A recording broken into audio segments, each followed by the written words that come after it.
Sus boletines hay un inserto para los voluntarios para limpiar la congregación. Igualmente se solicita ayuda para el BBS. Aquí está formulado por el doctor para que ustedes se puedan contar. Igualmente las actividades son, ya no hay reunión en julio y agosto, están a las 9:30 en la ciudad dominicana y a las 10:40 el servicio de oración.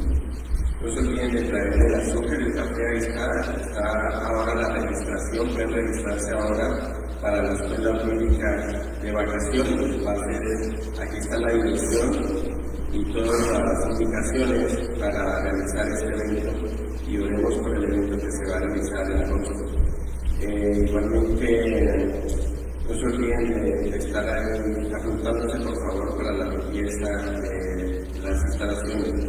El próximo domingo es bendición para Carolina Yacine, alguien que le diga Carlos, que no la veo aquí, preside el próximo domingo. Vamos a seguir entonces con el orden del día, con el introito, es nuevo día, es nuevo día.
esta nación, que se celebra el 4 de julio, el Día de la Independencia, Señor. Que todo transcurra en paz, tranquilidad y armonía, Señor. Padre eterno, gracias por la gran bendición que podemos tener hoy en nuestra congregación, de poder participar de la cena, la mesa del Señor, de traer a memoria todo lo que hizo Él por nosotros. Preparemos nuestro corazón, espíritu, alma, todo, para participar, porque es una bendición de parte del Señor. De venir adelante a la mesa, de estar tranquilo, y tomar el pan y el vino, y tomar de él, para acordarnos de Cristo Jesús, nuestro Señor y Salvador. Gracias, Padre Eterno Celestial, porque eres bueno y también maravilloso, Señor. Que todo lo que se haga hoy sea para tu gloria y para tu honor, porque tú mereces eso, Padre Eterno Celestial. Gracias por todo nuestro medio de nuestro amado Cristo Jesús. Amén, amén. Vamos entonces a participar del servicio de la mesa del Señor con el himno de comunión. Hoy es un día especial.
Dentro de la vida de la Iglesia, porque da a conocer la unidad de la Iglesia con todas las iglesias que celebran este mismo evento. La Biblia nos llama a todos los cristianos, Jesucristo nos llama a todos los cristianos a participar del pan y de la copa por lo que esto significó para Él en el momento en que fue instituida. La Biblia también nos enseña que debemos de tomarlo con la dignidad con que Cristo nos hizo salvos.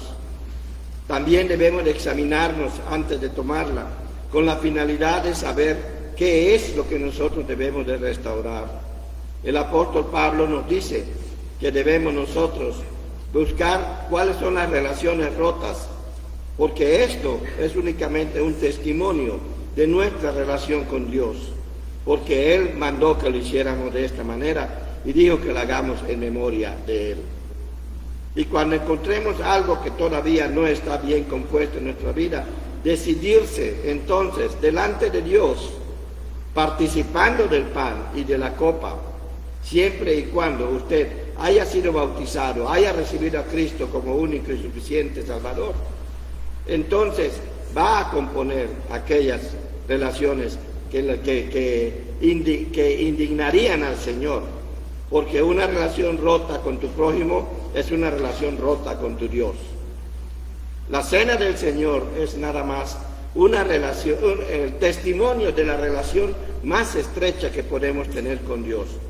Jesucristo solo lo hizo en la intimidad de sus discípulos. Entonces nosotros aquí, al hacerlo, lo hacemos en la intimidad con Dios. Porque este es el pan del cuerpo que representa al cuerpo, que fue debidamente destrozado por tu causa, por la mía. Y esta copa representa la sangre que fue derramada para que tú y yo fuéramos limpios completamente de pecado. Por eso hoy les llamamos a que vengan y participen de la cena del Señor, a que ustedes se santifiquen, apartándose completamente para Dios, restableciendo aquello que está roto, porque Dios todo lo que quiso es unirnos entre nosotros y con Él. Vamos a orar por los elementos. Los elementos son pan y son jugo, pero no es lo que son, es lo que representan. Y eso es lo que hace importante esta ceremonia. Hermana, por favor, oraría por el pan que va a ser dado hoy. Amén. Inclinemos sus rostros. Padre, te damos gracias, Señor, porque tú eres un Dios puro y verdadero, Señor. Gracias porque primeramente venimos delante de ti, Señor, a pedirte perdón, Señor, porque te hemos ofendido, Señor. Pensamiento y palabra, Padre. Te pedimos perdón a nuestro prójimo, Señor, porque tú dijiste que es grande tu amor, y así como es grande tu amor, es así para el prójimo, Señor. Te pedimos tu bendición, Señor. Te pido que seamos limpiados de nuestros pecados, Señor. Y como tú dijiste, yo soy el pan de vida. El que viene a mí tiene hambre, no tiene hambre, y el que viene a mí no tiene sed jamás. Te damos gracias, Señor, por tu palabra, Señor, porque tú eres un Dios verdadero, Señor, el que limpia pecados, creador de los cielos y la tierra, Señor, y sabemos que nuestras vidas serán transformadas por ti, Señor, de acuerdo a tu santa voluntad. En tu nombre oramos. Amén. Amén. Oramos por la copa que va a ser bebida. Bendito Padre Todopoderoso y Eterno, gracias, Padre Santo, por permitirnos participar, Padre Santo, en la celebración, Padre Santo, el recordatorio de la última cena, Padre Santo, que tú oficiaste, Padre Santo. Gracias te damos, Padre Santo. Te pedimos que si tenemos algo mal en nuestros corazones, algo de resentimiento en nuestro prójimo, permítenos sacarlo, Padre Santo, permítenos que podamos tener esa relación, Padre Santo, como la tenemos contigo, con nuestro prójimo, Padre Santo, de darle amor al prójimo, Padre Santo. Gracias por esto, Padre Santo. Gracias por la sangre, Padre Santo, derramada en esa cruz, Padre Santo, porque nos libró y nos limpió de los pecados, Padre Santo. Gracias, te damos todo. En el bendito nombre de tu Hijo Jesucristo amado, Jesucristo. Amén. Amén. Vengan todos y participen. Sigan la dirección de nuestros diáconos y participen de este pan y de esta copa. Pónganse de pie y vengan.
Si alguien no tiene, nada más levante la mano, por favor.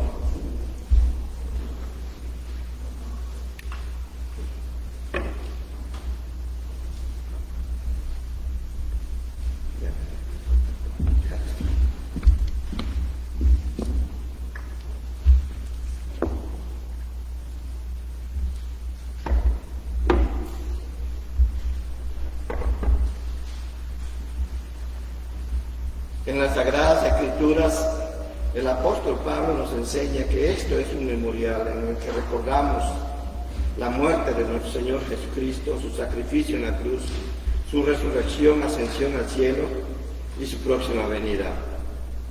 Y él dijo que cada vez que bebamos de esta copa, Jesucristo dijo, y bebamos de esta copa y comamos de este pan, la muerte del Señor anunciamos. Comamos en su nombre.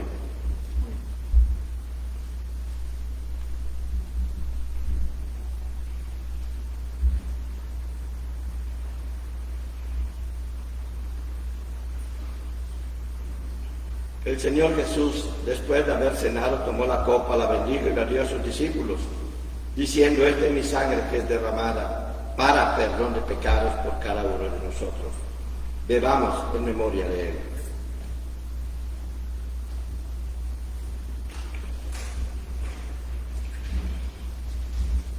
La Biblia también nos dice que después de que hubieron cenado, cantaron un himno. Y después cada uno se dedicó a adorar a Dios, porque un himno siempre ha sido símbolo de adoración a Dios.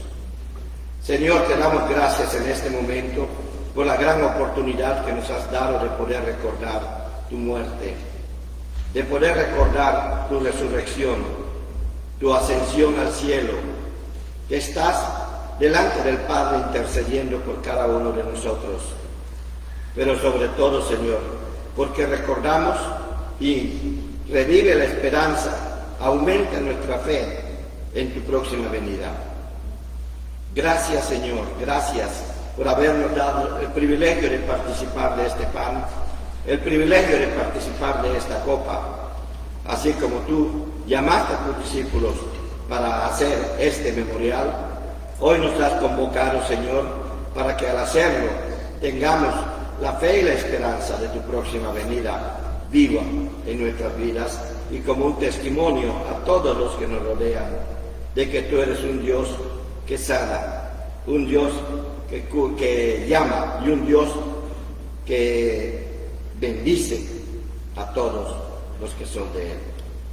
Gracias, gracias por tu presencia, gracias por este pan, gracias por esta copa de la que hemos participado. Gracias, Señor, por haber dejado un memorial como esto, en el poderoso y precioso nombre de nuestro Señor Jesucristo. Gracias, Señor. Amén. Amén.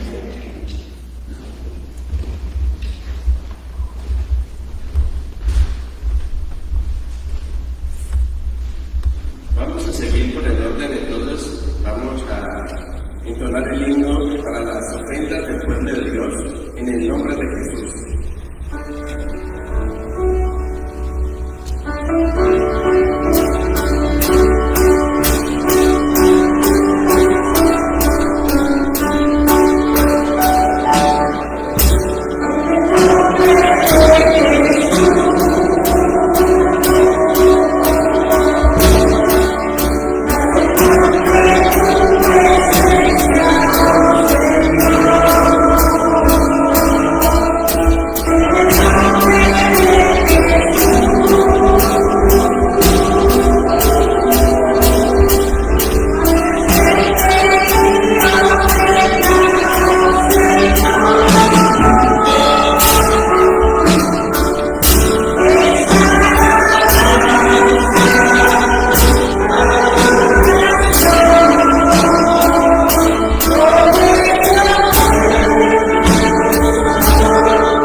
para tu reino, Señor, para que sigas expandiéndose, para que cada día se proclame el Evangelio de Cristo Jesús a toda criatura, Señor. Que puedan ser de bendición para bendecir a otras personas, Señor. Y gracias, Dios, porque has sido bueno, porque has sido fiel. Tu fidelidad es grande para eterno, tu misericordia son siempre nuevas cada mañana, Padre Santo Celestial. Gracias por todo lo que glorioso es tu amor, Cristo Jesús. Amén, amén. Ahí como estamos de pie, vamos a avanzar, vamos a adorar al Señor. Te doy gracias. La primera alabanza, te doy gracias.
Padre mío, gracias te damos, Señor, por este día que nos ha dado, Señor.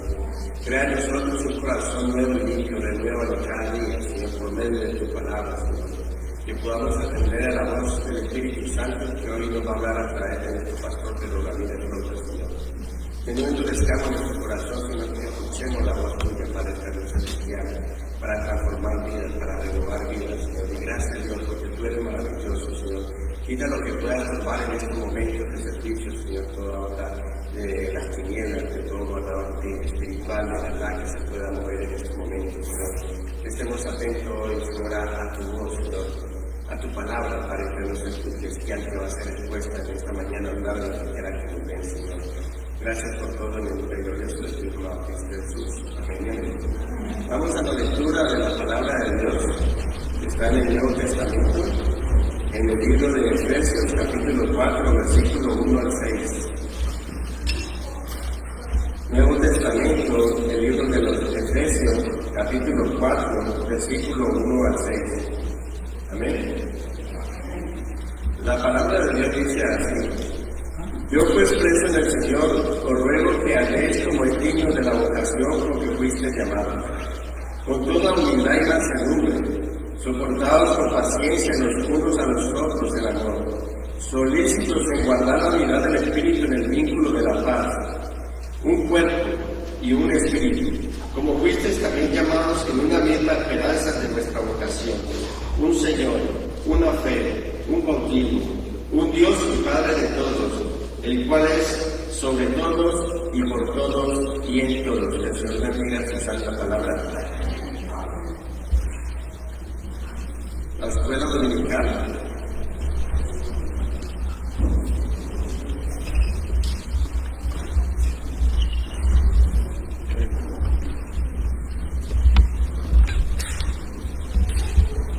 Que Dios les bendiga, mis amados hermanos.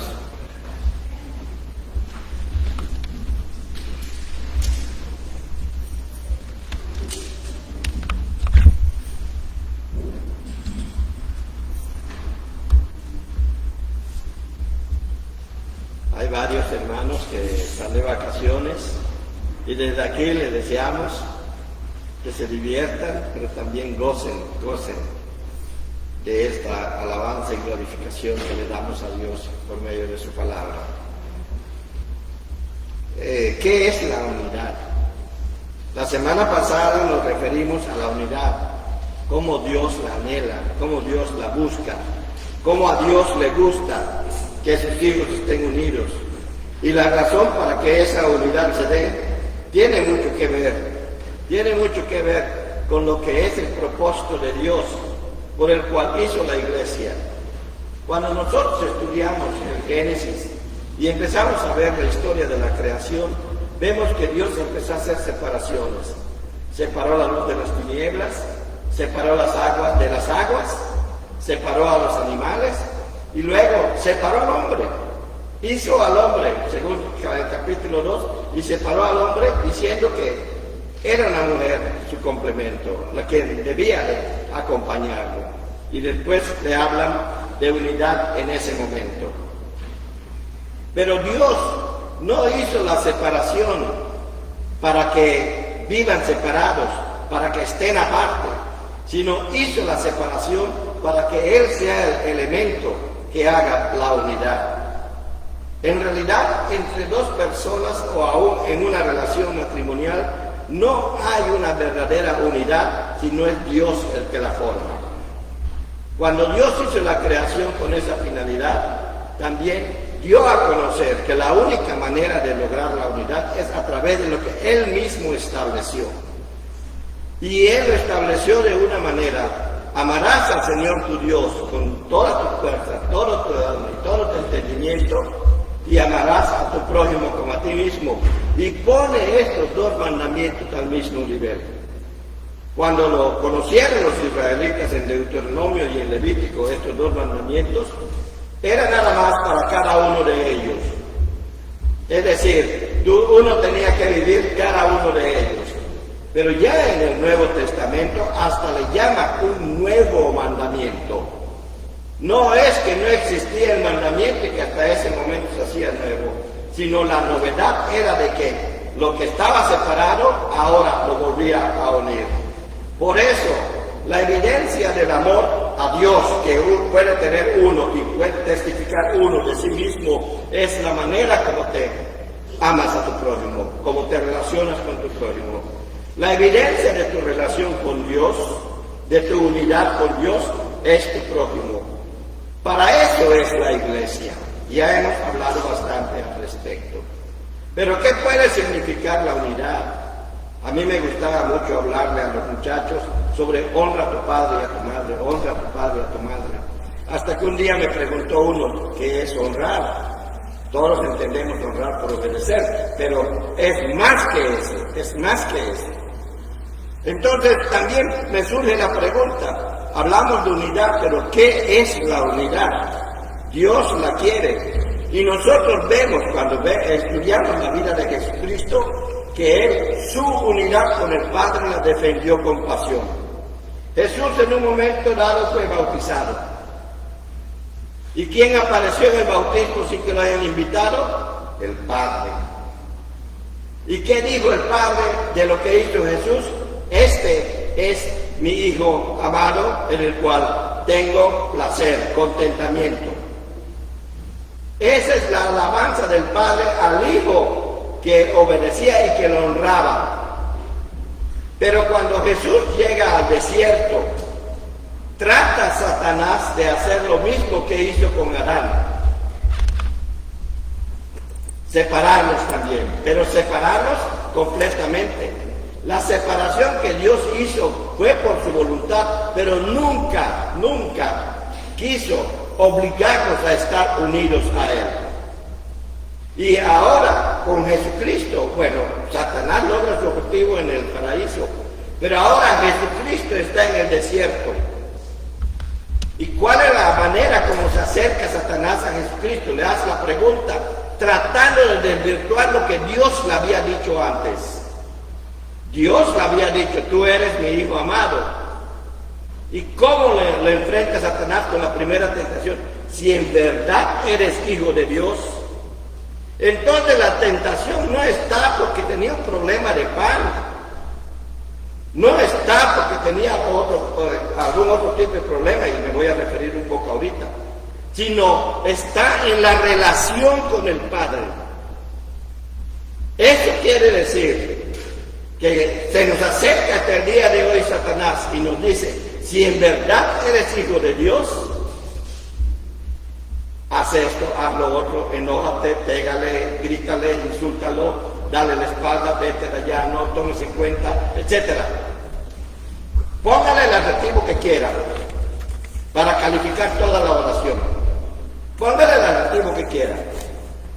Pero está siendo probada su relación con Dios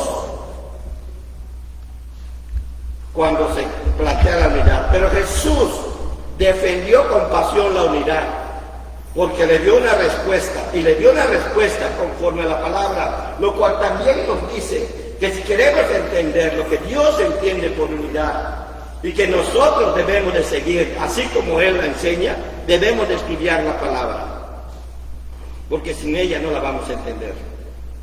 ¿Y qué hace? Le dice Jesús, escrito está, no solo de pan vivirá el hombre, es una palabra de Deuteronomio.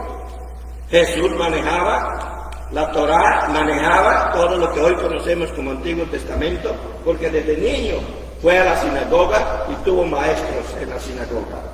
O sea, sus padres, María y José, se preocuparon por enseñarle las leyes de Dios. Por eso es que cada año iban al templo, que hasta en una ocasión Jesús se les perdió.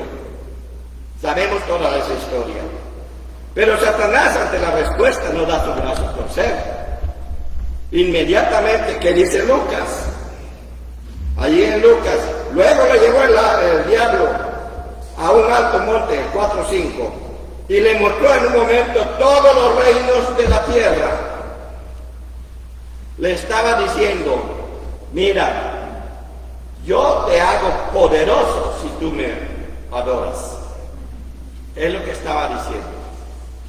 Le mostró todos los reinos de la tierra.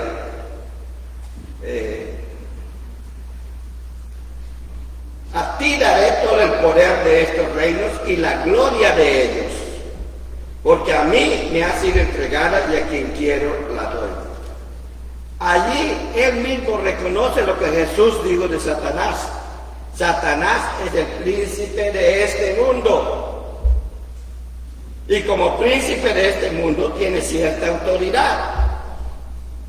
Pero es una autoridad que Dios le ha dado, ha dejado. Y por eso es que existen algunos otros conceptos en la Biblia que forman parte de nuestra doctrina, por la cual podemos tomar decisiones de seguir o no a Dios. Entonces, ¿qué pasa? ¿Qué le estaba entregando? Le estaba entregando el poder. Le dice, tú vas a ser un líder máximo en la tierra, pero me tienes que adorar a mí. Quiere decir que le estaba diciendo, sabía que el liderazgo que iba a ejercer Jesús no era un liderazgo de mando. Yo soy el líder, yo mando y por tanto se hace lo que yo digo. No es eso de que cabeza yo me entiendo como que aquí solo mis cacahuates truenan. No. O solo de este cuero salen más correas. No, tampoco es eso. Está diciendo que está atentando contra el liderazgo que habría de ejercer Jesús. Por eso dice por allá que sabe más el diablo por viejo que por diablo. Porque él sí sabe muchas cosas que van a ocurrir, porque ha visto la historia de la humanidad y el comportamiento del ser humano es cíclico. Constantemente vuelve a caer en los mismos errores, fundamentalmente porque no conoce el pasado. Por eso se dice, el que no conoce su historia está condenado a repetirla. Satanás estaba tentando a Jesús con los poderes. Así te tenta a ti. Así te amarra a ti. Ah, ya soy el diácono de la iglesia. Miren, aquí estoy sentado. Voy a San José. Soy el diácono de la iglesia. Ahora sí van a ver quién soy yo.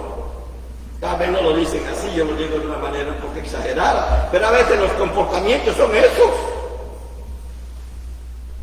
O como diría mi querida hermana, ahí está, ya se escondió. Yo soy la presidenta del concilio, dice, ahora me van a oír a mí. No, usted está ocupando una posición de liderazgo. Si es hijo de Dios, Jesús quiere que usted lo ejerza como Él lo ejerció, con humildad. El liderazgo desde el punto de vista de la Biblia no es mandar, es servir. El liderazgo, según el punto de vista de Dios manifestado aquí en la Biblia, no es yo soy el mejor, sino yo estoy para servirte con humildad. El liderazgo de Dios es aquel que Dios exalta, no aquel que el ser humano exalta.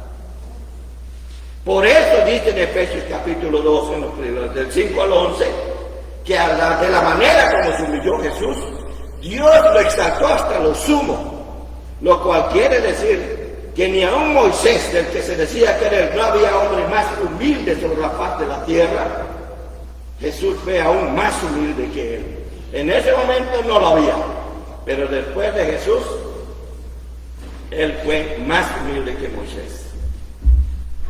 Entonces defendió el liderazgo que Dios le había dado y lo defendió porque de esa manera manifestaba su unidad con el Padre. ¿Y qué fue lo que dijo? Vete de mí, Satanás, porque escrito está, al Señor tu Dios adorarás y solo a Él servirás. Allí Jesús estaba defendiendo su unidad con el Padre, pero Él siempre lo manifestó por la forma como vivió con sus semejantes. Pero el diablo todavía no queda contento. Lucas nos dice que lo lleva hasta el lugar más alto del templo. Era un templo enorme. Herodes lo había reconstruido e hizo del templo una maravilla mundial. Y lo lleva hasta el pináculo del templo y le dice, tírate, porque también está escrito que a sus ángeles mandará acerca de ti para que su pie no tropieza sobre piedra. O sea, no te va a pasar nada. Pero el templo siempre estaba lleno. Acuérdense que hasta Jesús tuvo que sacar a latigazos a los mercaderes. había mucha gente allá. ¿Qué le estaba proponiendo Satanás a Jesús? Algo muy sencillo, espectacularidad. Imagínense usted a Jesús bajando suavecito, como si estuviera en una nube, flotando allí. Todos lo iban a ver. Y está bajando del cielo. Y entonces todos le iban a adorar. Pero no lo iban a adorar a la manera de Dios, sino lo iban a adorar a la manera de Satanás. Como se adora a esos grandes líderes, porque le hicieron un favor, hicieron algo por nosotros. No vemos las intenciones de atrás, que detrás está el diablo. No vemos nada de eso. Y le rendimos pleitesía. Y Jesús, Dios se queja de eso en Malaquías capítulos 1 y 2. Cuando dice, a mí me ofrecen lo que les da la gana, pero si viene uno de sus príncipes, uno de sus gobernantes o uno de sus presidentes, como usted lo quiera traducir, ¿qué hace? Hasta limpia, lava la casa, la pinta, para que se vea bonito. Pero vengo yo y me reciben como les da la gana. Por eso estoy enojado con ustedes, le decía el profeta Malaquías al pueblo de Israel. Porque no le estaban dando a Dios lo mejor, sino lo que salga. Aquí Jesús defiende que no se necesita la espectacularidad para ser un buen siervo de Él y para estar unido a Dios. Alguien dijo hace mucho tiempo, no sé qué tanto, pero lo digo, que Dios hace cosas increíbles con personas sencillas. Dios hace cosas increíbles y puede hacer cosas increíbles contigo, pero tienes que someterte a Dios. Tienes que someterte a Dios. Dios no va a cambiar nada en tu vida si tú no te sometes a Él. Jesús en este momento estaba mostrando su sumisión a Dios. No necesito la espectacularidad para ser hijo de Dios. No necesito la espectacularidad para ser pastor. No necesito la espectacularidad para ser diácono. No necesito la espectacularidad para ser hijo de Dios. Lo único que necesito para ser hijo de Dios es el Espíritu Santo que mora en mí. Porque sin Él no hay espectacularidad que sirva. Si recibe cualquiera de nosotros algún reconocimiento en esta tierra, ¿sabe qué nos va a reconocer Dios allí en el reino de los cielos? Nada. Por eso dice, hablando de los fariseos, de cierto que ellos ya recibieron su recompensa. Y la recompensa se la dio al mundo. Porque servían al mundo y no servían al prójimo en el nombre de Dios, como un servicio a mí. Jesús luego aquí en Mateo, en el Evangelio de Mateo, habla de cómo debemos de servir. Y la manera como se sirva es la manera, porque es el servicio al prójimo, es el amor al prójimo, es la manera como tú estás unido a Dios. Pero ¿qué tiene que haber en medio de esa unidad? Bueno, repito lo que dije al principio. Jesús defendió su unidad con el Padre con pasión y con la palabra.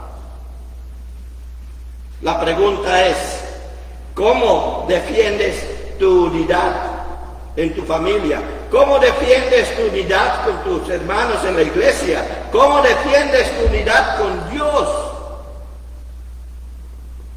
Oyendo cualquier barbaridad y haciéndote a un lado porque no quiero que me vean y que me digan algo, o a lo mejor aquí me matan, o a lo mejor aquí me echan y yo no quiero estar fuera del grupo. ¿Cómo oír a veces a personas que prefieren otras cosas antes que la misma iglesia, cuando la iglesia vino del corazón de Dios y las otras cosas que están en el mundo vienen del corazón de Satanás? Pero la gente prefiere eso porque le está dando placer a la carne. Pero el verdadero cristiano que está unido a Dios busca el placer del Espíritu. Por eso la unidad tiene que vivirse, tiene que buscarse, tiene que pelearse y tiene que, defenderse con pasión todo. vivir la compasión, pelear la compasión, defender la compasión. Porque eso es lo que hizo nuestro Señor Jesucristo. Pero todavía, ¿qué más pudo haber pasado? Lucas termina esta parte diciendo que cuando el diablo hubo acabado no dijo esas 3. He oído muchos, Jesús fue tentado 3 veces. No, mi amado, no, mi amada, santos de Dios, les quiero decir que Jesús fue tentado en toda tentación. Y el escritor de Hebreo todavía lo dice, porque no tenemos un sumo sacerdote que no pueda compadecerse de nosotros, sino uno, Jesús, quien fue tentado en todo, pero sin pecado. Gracias a que Él fue tentado en todo y sin pecado, es que aún, y como cristianos algunas veces caigamos en el pecado, Dios nos sigue perdonando. ¿Podemos perder prerrogativas delante de Dios por causa del pecado? Sí lo podemos perder. Por eso dice ahí en 1 Corintios 3:15 que vamos a ser probados por fuego. Y que si aún después de ser probados por fuego no queda nada, vamos a ser salvos, pero como por fuego. Ahí lo dice el apóstol. Entonces, la unidad, Jesucristo la defendió con pasión. Y déjenme insistir, la unidad, Jesucristo la defendió con pasión, la unidad con el Padre. No es fácil mantener la unidad, no es fácil mantenerla. Miren, yo estoy casado con una mujer muy sencilla, muy linda, yo la amo y ella lo sabe. Pero para mantener nuestra unidad, a veces nos tenemos que pelear. ¿Sí? ¿Y saben qué? Siempre gana. No es cierto. No, a veces me yo. A veces me deja ganar. Como dice, ves, te dejé ganar hoy. Me levantó la moral. Somos diferentes. Dios nos hizo diferentes.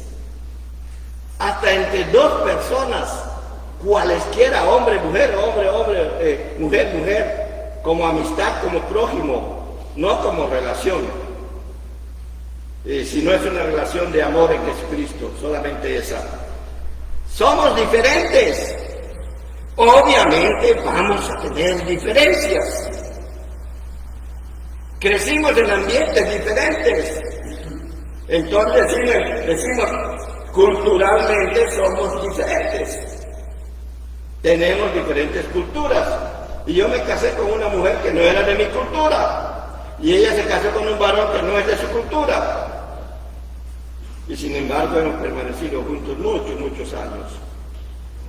Porque lo que une a las personas, por eso lo compara, y hoy lo leíamos en la clase, con el matrimonio.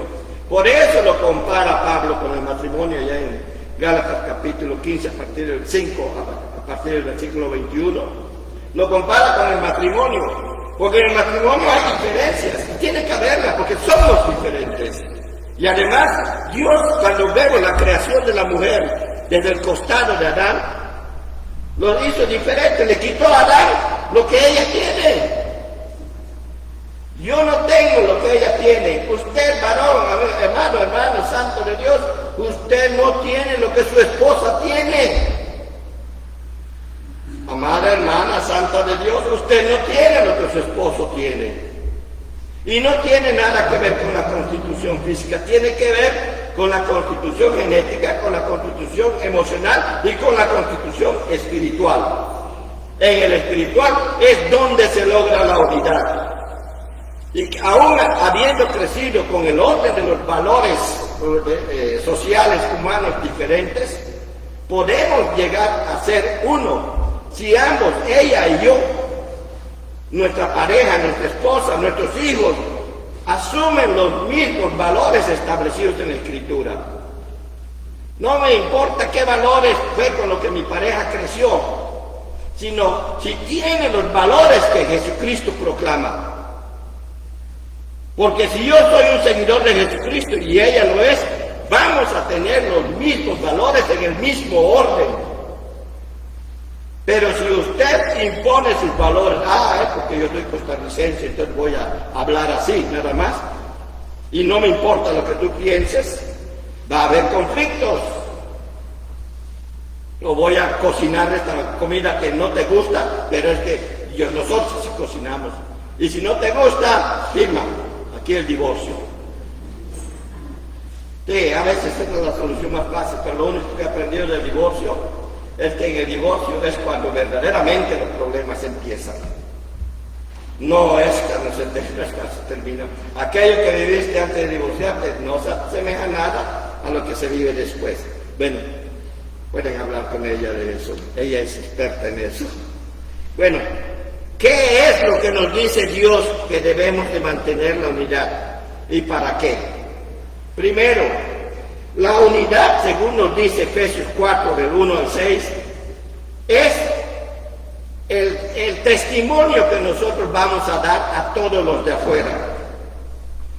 Es nuestro comportamiento entre nosotros.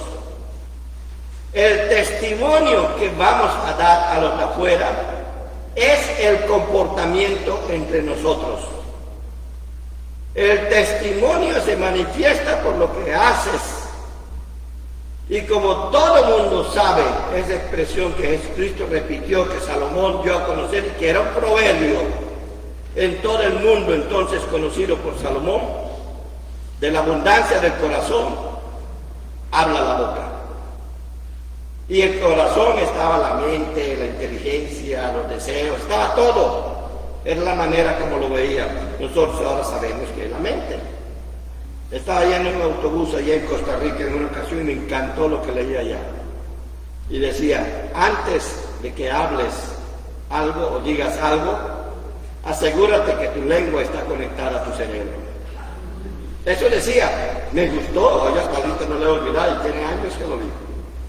Asegúrate que tu lengua esté conectada a tu cerebro, porque muchas veces está conectada al hígado, o está conectada a los intestinos, o al páncreas, y sabes lo que estás hablando, pero lo dices. ¿Sí? Por eso salen esos dichos. Y Salomón lo dijo, Jesús lo dijo. Entonces, muchas veces, las mismas diferencias que vamos a hacer, que vamos a tener o que tenemos entre nosotros, si no sabemos enfrentarlas, si las vamos a enfrentar carnalmente, como dice Pablo allá en 1 Corintios 3, que la vamos a enfrentar carnalmente, vamos a acabar peleados. Y entonces se va a ver allá afuera que no hay unidad. Y van a decir que voy a esa iglesia. Yo vivo más tranquilo aquí afuera que allí adentro. Si entro allí, voy a agarrar partido y me voy a agarrar con quién sabe quién. Mientras que aquí me llevo re bien con todo el mundo, no tenemos problemas, no interactuamos para nada. Y eso es lo que quiere Satanás, porque el Señor dijo, no es bueno que tú, que yo estemos solos. Y no solamente se lo dice al varón, se lo dice a la mujer. Pero Satanás quiere que tú, yo y cualquier otro esté solo. ¿O por qué creen que se ha desarrollado el matrimonio de la misma pareja? Bueno, este es otro asunto muy interesante. Entonces, Satanás está luchando para que estemos solos. Y Dios, a través de la iglesia, yo no entiendo a Dios, pero amo lo que Él hizo, la iglesia. Como a través de la iglesia quiere evitar que tú, que yo estemos solos. Por eso les he dicho a los diáconos lo importante que ellos son en el seno de la iglesia. Y que junto con el equipo pastoral debe de hacer todo ese trabajo que se necesita para que nadie, aún estando en la soledad de su hogar, se sienta solo. Sabe que hay alguien que está orando por él o ella, que le va a visitar en cualquier momento, que le va a llevar alimentos, que le va a llevar esto, que le va a limpiar la casa porque si no puede, etcétera, etcétera. Hay muchas formas de poder mostrar la unidad. Y para eso se necesita ser humilde. Allí en los versículos 1 y 2 del capítulo 4 de Efesios, ¿verdad? Yo pues preso en el Señor os ruego que andéis como es digno de la vocación con que fuisteis llamados. Y la vocación es el ejercicio de la humildad. En la vocación a la que fuimos llamados como hijos de Dios está el ejercicio de la humildad. 1. Y con toda humildad y mansedumbre. ¿Qué quiere decir mansedumbre? No dice mensodumbre, dice mansedumbre. ¿Sí? No eres menso, eres manso o mansa. Hay que leerlo bien. Mansedumbre quiere decir con la paz que te da el Señor Jesucristo, vas a escuchar a tu prójimo, aunque te esté rompiendo el corazón. Cuando alguien me hiere de esa manera, solo pienso, así te di yo, Señor. A mí me dan ganas de llorar, de patear y todo. ¿Y tú qué hiciste? Te hincaste y hasta sudaste gotas de sangre, porque era duro lo que te seguía. Y solamente recordar eso me hace respirar profundo y tener paz de nuevo. Y a veces nosotros no somos capaces de recibir ni la centeava parte de lo que Jesucristo sufrió. Y sabiendo que uno de los que más quería, porque estaba en su grupo selecto de 12, lo iba a traicionar. Y sin embargo, los mantuvo unidos, porque Él era la razón de la unidad. Y la razón de la unidad de los discípulos fue porque Jesucristo estaba unido al Padre, y por eso lo decía y lo testificaba. El Padre y yo somos uno.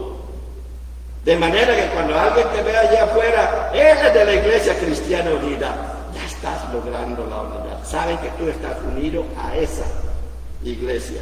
Y la Iglesia Cristiana Unida no es este edificio. Somos nosotros. Somos nosotros. Hoy sí me voy a dilatar un poquito más, perdónenme. Entonces, la humildad. ¿Y qué significa la humildad? Reconocer nuestras limitaciones. Saber que alguien lo puede hacer mejor que yo. No importa qué tanto hayas avanzado en tu vida, en tus estudios, hay alguien que sabe un poco más que tú y pudo no haber avanzado nada. Me acuerdo que en un lugar allí en México llegaron unos ingenieros graduados con doctorado de la Universidad Autónoma de México y dicen, vamos a cavar aquí para sacar agua. Trajeron las máquinas y todo. Pero viene un campesino de esa zona y le dice, allí no van a encontrar agua. ¿Qué este campesino? Yo estoy viniendo de la universidad, he estudiado todos los libros, ¿dónde se encuentra agua? Sé cómo se manejan todas las cosas debajo de la tierra. Y no encontraron agua. Entonces otro ingeniero más sencillo le pregunta al campesino, ¿y dónde se hay agua? Le va el campesino, camina un poco y de repente llega a un lugar, aquí. Y cavan y a los 22 metros encontraron agua. Entonces le preguntan, ¿cómo sabes que si hay agua allí? Porque aquí, dice así, hay hierba, alrededor no hay hierba.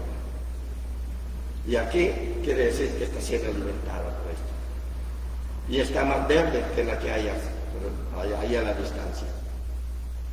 Pero eso no lo enseñan en la universidad. Y si no somos humildes de que alguien puede saber mejor las cosas que yo estoy aquí en Chicago. Cualquiera puede decir, miren, es el pastor de la iglesia, él debe conocer Chicago. Pero si no fuera por mis hermanos que me traen y me llevan como bebé recién nacido, no sabría ni a dónde ir ni cómo ir. Y ahora que el GPS, pues aún con el GPS me pierdo. La humildad es saber reconocer nuestras limitaciones. La humildad es entender que nos necesitamos. La humildad es lo que Dios está diciendo. Sirve a tu prójimo. Por eso es que Él se puso de pie después de lavar los pies a sus discípulos y le dice, ustedes me dicen maestro, ¿y saben qué? Lo soy. Pero yo les lavé los pies. Por lo tanto, háganlo ustedes. Ese es un reconocimiento de que hay límites, Todo ser humano tenemos límites y por lo tanto hay alguien que va a poder hacer las cosas mejor que uno. Ah, mírenlo, tanto estudiar y no lo pudo hacer, no se burle, sea humilde. Yo hablo inglés y le digo a los muchachos que voy a hablar inglés, yo hablo inglés a los mexicanos, porque esos son mis orígenes, y la otra mitad de mi vida a los costarricenses. O sea, hablo de inglés, así que hace el esfuerzo por entenderme. Eso es lo que yo le pido. Si no lo hace, no es humilde la persona. Yo con humildad reconozco que no hablo el inglés como los que nacieron aquí. Pero vamos a la tierra donde yo nací y hablemos español. Vamos a México. Hasta en señas hablamos en México, ¿se acuerdan? Sí, cuando uno levanta la mano dice tantas cosas. No sé cómo se ve en Colombia, ¿verdad? O en otros lugares, pero en México enseña textos. Hay muchas maneras de hablar. Bueno, la humildad. Debemos de reconocer nuestras limitaciones. También dice que debemos ser amables. Es decir, atendemos a lo que nos están hablando. No le demos la espalda al que nos habla. Si es posible y no sabe respetar los tiempos, digámosle al que está junto a nosotros, permíteme un momento, lo voy a atender, y atiéndelo. Y no dejes que la otra persona se vaya, termina rápido y sigue con la otra. Entonces, enseñas que hay límites. Me acuerdo que una vez estaba yo tomando café en un recreo de mis clases en la Universidad Bíblica Latinoamericana. Allí hay de todo el mundo, estudiantes de todo el mundo. Estaba yo con mi café, tenía yo mi taza y dentro de mi taza tenía yo una cuchara con la que yo había movido el azúcar, pero no la había soltado. Entonces alguien de Bolivia, de los indios Aymara, viene, saca la taza de la mía, mueve su café, prueba su café y vuelve a poner la cuchara en mi taza. Yo me molesté, de verdad, y yo quise decirle algo, pero un hermano chileno que estaba junto a mí me dice, calmado hermano, me dice, es que tú no sabes, los Aymara así son. Ellos comparten hasta todo, vamos, todo, de esas cosas, ¿verdad? A eso me estoy refiriendo. Comparten todo.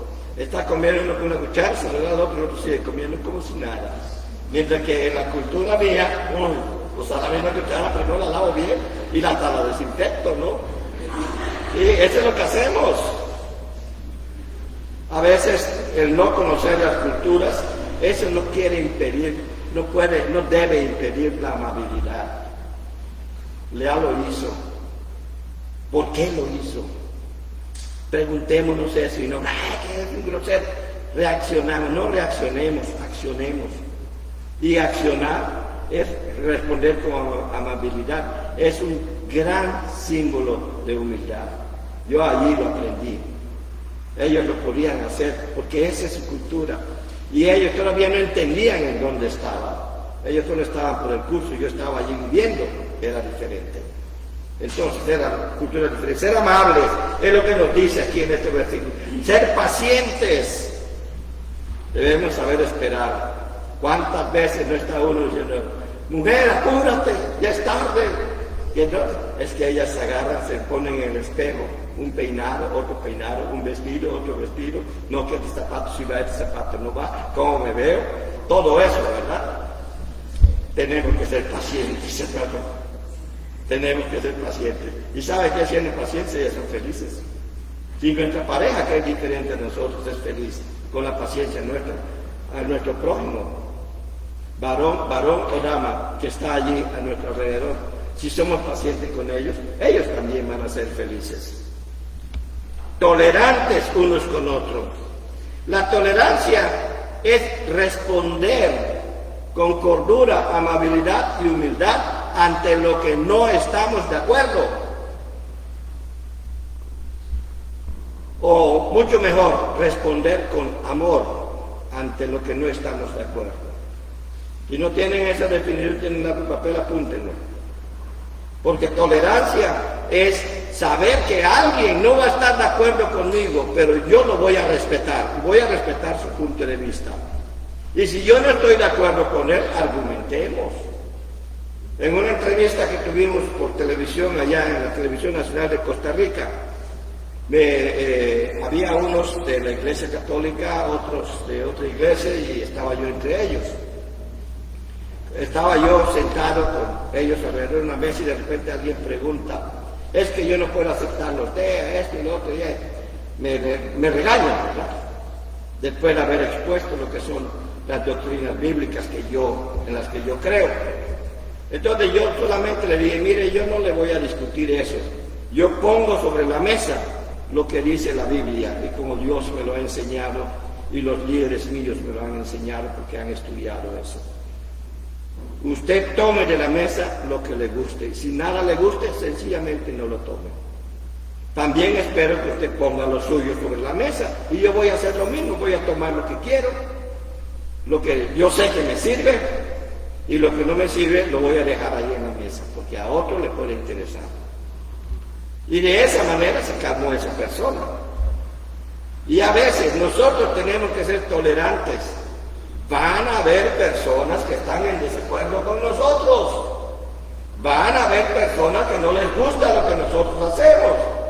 Pero también van a haber personas que hacen cosas que a nosotros no nos gustan. Y el mejor ejemplo de unidad que yo le puedo dar a esa persona es que aun y cuando no estoy de acuerdo con ella, la sigo amando, la respeto y la ayudo. Y si el día de mañana cambia su parecer, le garantizo que va a cambiar al mismo parecer. Y si este parecer viene de Dios, va a cambiar al parecer de Dios por el testimonio y por luchar por mantener la unidad. Entonces, ¿qué viene a ser? Significado de la unidad: ser humilde, ser amable, ser paciente, ser tolerante, pero sobre todo, 1 de Pedro capítulo 4, versículo 8. Vean, ¿qué dice? ¿Qué dice 1 de Pedro capítulo 4, versículo 8? Tened ferviente amor entre vosotros, y ante todo tened entre vosotros ferviente amor, porque el amor cubrirá multitud de pecados.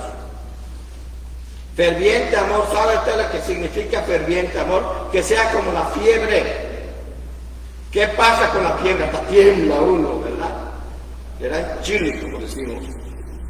Pues ese es el amor que Dios quiere que tengamos por nuestro prójimo. Un amor que nos haga febril, un amor febril. Ese es el amor que quiere por nuestra esposa, por su esposo, hermana. Ese amor quiere también, necesita ese amor.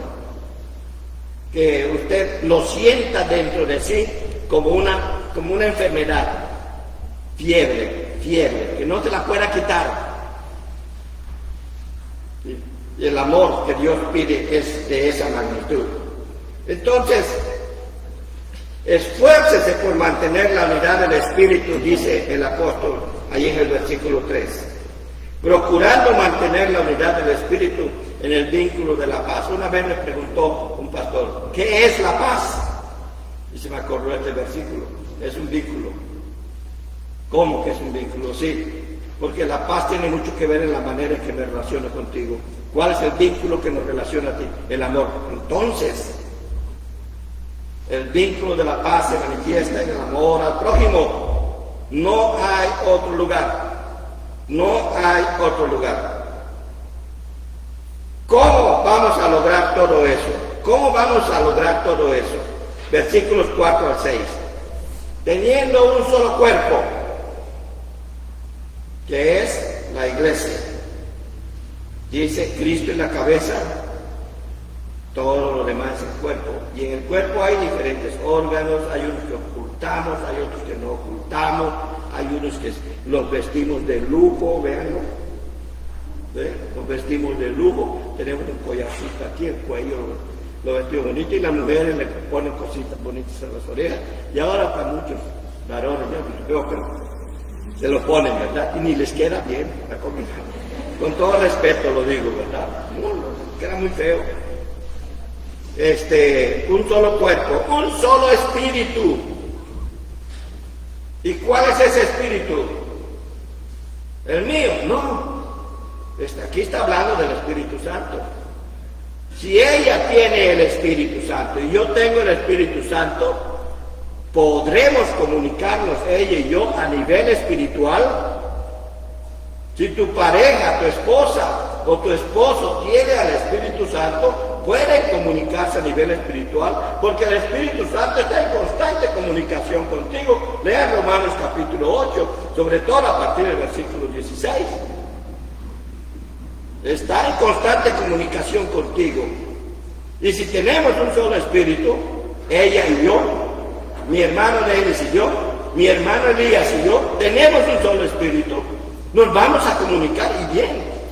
Aún en nuestras diferencias nos vamos a comunicar, porque el Espíritu Santo manifiesta el amor del Padre. Una sola esperanza, la vida eterna que tenemos.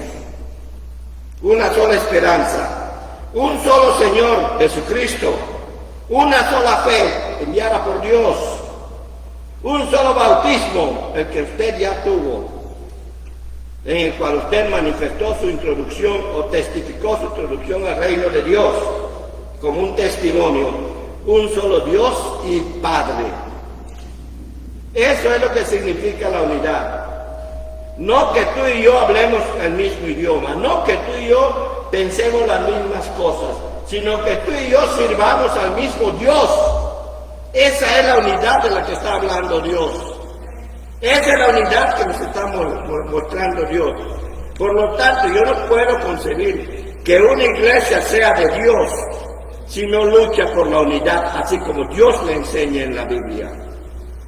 Y tiene que luchar con pasión. Es una unidad espiritual. ¿Y saben qué? No es emotiva la unidad, es razonable la unidad. En algún momento vamos a hablar sobre lo que es la razón en la Biblia. Y esto no depende de nadie más que de ti.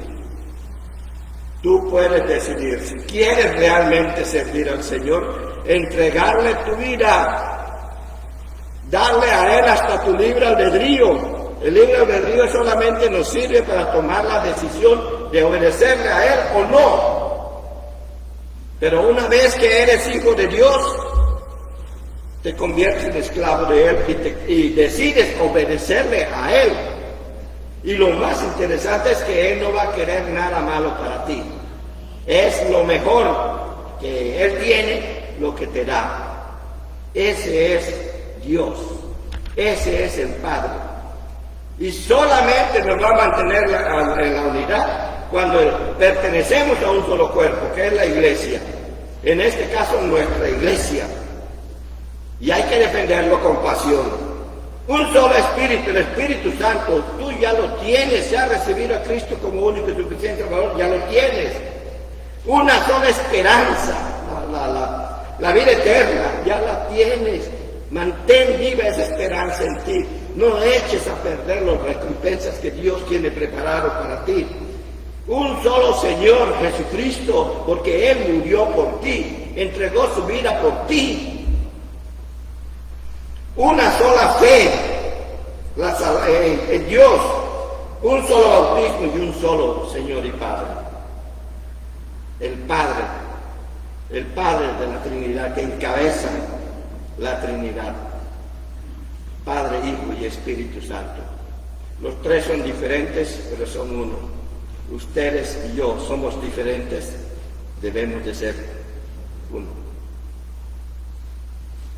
Uno. ¿Qué estás dispuesto a hacer? ¿Hasta dónde quieres llegar? ¿Qué tan alto quieres crecer?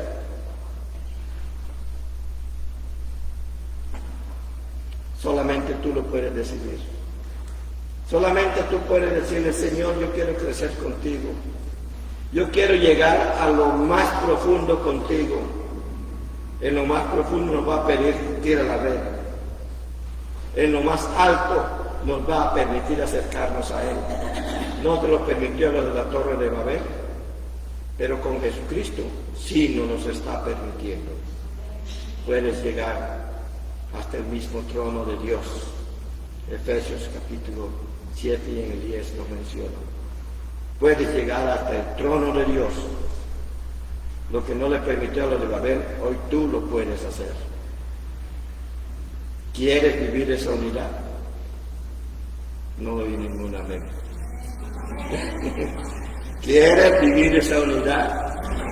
¿Entendiste lo que te dije? ¿Entendiste lo que te dijo el Espíritu Santo de Dios? Santo de Dios. Entonces vívela a partir de ahora. Pongámonos de pie.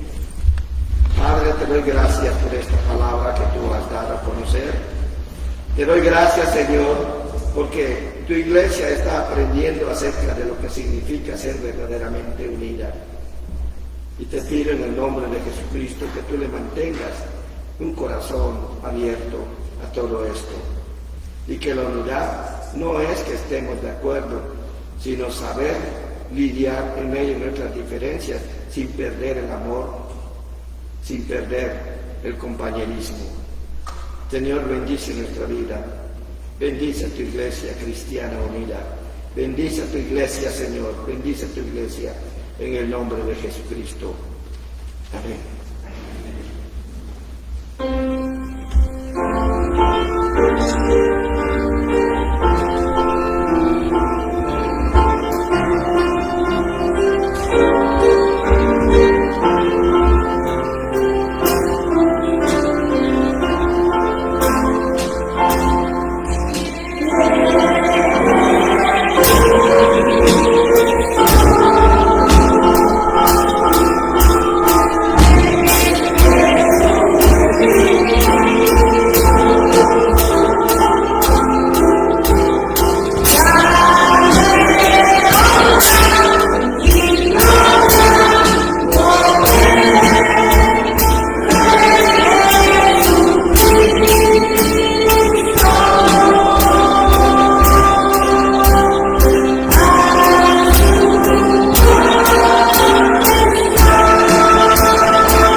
Que Dios les bendiga en su entrada y su salida, que les lleve con bien ante todos los compromisos que ustedes tienen delante de Él, que bendiga sus vidas y sus caminos, su hogar, su trabajo y todo aquel lugar donde ustedes estén, y brillen siempre con la luz de Jesucristo, en el nombre poderoso de nuestro Señor. Amén. Que Dios les bendiga, hermanos, que Dios les bendiga.